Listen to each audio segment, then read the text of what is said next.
Hello everyone, welcome to my channel. I am Neha Narang. तो आइए आज की क्लास स्टार्ट करते हैं। आज जो हम सीबीएसई बोर्ड के अनुसार क्लास 12 टर्म सेकंड यूनिट 3 इसमें जो है आपके 3 जीवन परिचय है। लास्ट जीवन परिचय जो आज हम करने जा रहे हैं कृष्ण राव शंकर पंडित जी का।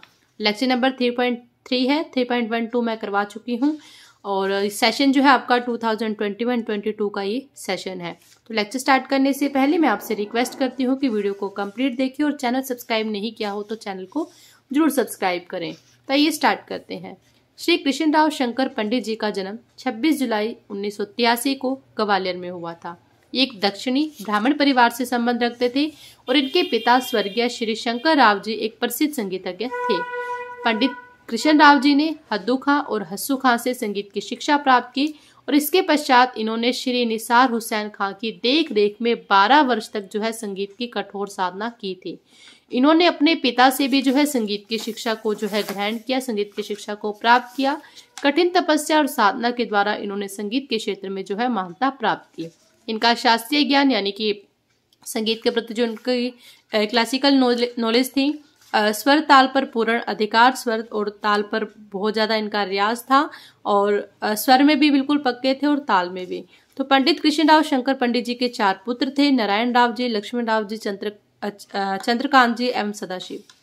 हारमोनियम, सितार, जलतरंग और तबला वादन पर इन्होंने अलग अलग पुस्तकें जो है लिखी, जिनमें संगीत सरगम सार, संगीत प्रवेश, संगीत आलाप संचारी आदि प्रसिद्ध है। 1913 में महाराज तारा ने इनको एक शिक्षक के रूप में अपने यहाँ पर रखा, परंतु 1 वर्ष के बाद ही इन्होंने यह कार्य जो है छोड़ दिया। इसके बाद महाराज ग्वालियर ने इनको 5 वर्ष तक अपने दरबार में जो है रखा। पंडित जी जो है बोलतान बहुत ही सुंदर गाते थे। इनकी विशेषता यह थी कि गले की मींड जो है 3 सप्तक की तान कहने के बाद सुर पर जो है ठहराव देते थे। देखो, बोलतान वो तान होती है, तान में हम क्या बोलते हैं, स्वरों को बोलते हैं, और बोलतान में शब्दों को बोला जाता है तेज गति से, ठीक है।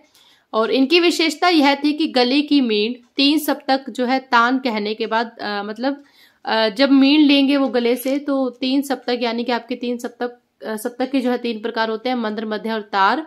तो जब 3 सप्तक मींड लेने के बाद जो है वो सुर पर ठहराव देते थे, उस सुर पर रुकते थे। यह काम किसी भी साधारण गायक का नहीं था, ये काम कोई आसान बात नहीं है।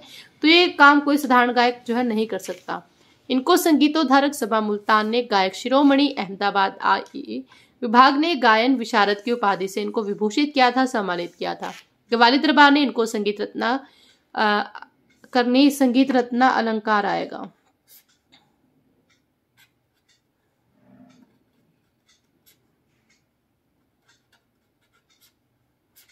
ठीक है, संगीत रत्ना अलंकार, सिंपल भी आप लिख सकते हैं, संगीत रत्न अलंकार की जो उपाधि से इनको सम्मानित किया गया था। सन 1973 में भारत सरकार ने इनको पद्म विभूषण से सम्मानित किया था। ध्यान रखिए, बड़े गुलाम अली खां को पद्म भूषण से और इनको जो है पद्म विभूषण से सम्मानित किया गया और 22 अगस्त 1989 में जो है इनकी मृत्यु हो गई थी, 1989। संगीत के प्रति योगदान इन्होंने संगीत के लिए क्या किया? पंडित कृष्ण राव जी ने हारमोनियम, सितार, जलतरंग और तबला वादन पर जो है अलग अलग पुस्तकें लिखी थी। इन्होंने संगीत सरगम साथ, संगीत प्रवेश, संगीत आलाप संचारी आदि संगीत की प्रसिद्ध पुस्तकें जो है लिखी। सन 1914 में इन्होंने गंधर्व महाविद्यालय की स्थापना की, जो कि उस संस्था का नाम 1917 में अपने पिता की याद में इन्होंने जो है शंकर गांधर्व महाविद्यालय कर दिया था। पहले विद्यालय गंधर्व महाविद्यालय के नाम से ओपन हुआ था और उसके बाद जो है इन्होंने 1917 में ये चेंज करके अपने पिता के नाम जो है इसमें जोड़ दिया था, शंकर गांधर्व महाविद्यालय कर दिया था। इन्होंने अपने शिष्यों को संगीत की शिक्षा दी, जिनके नाम इस प्रकार है: रामचंद्र राव सप्तऋषि, पुरुषोत्तम राव सप्तऋषि, प्रोफेसर केशव राव सुरंगे, एकनाथ सारोलकर आदि। आप 1-2 शिष्य के नाम याद करके लिख सकते हैं।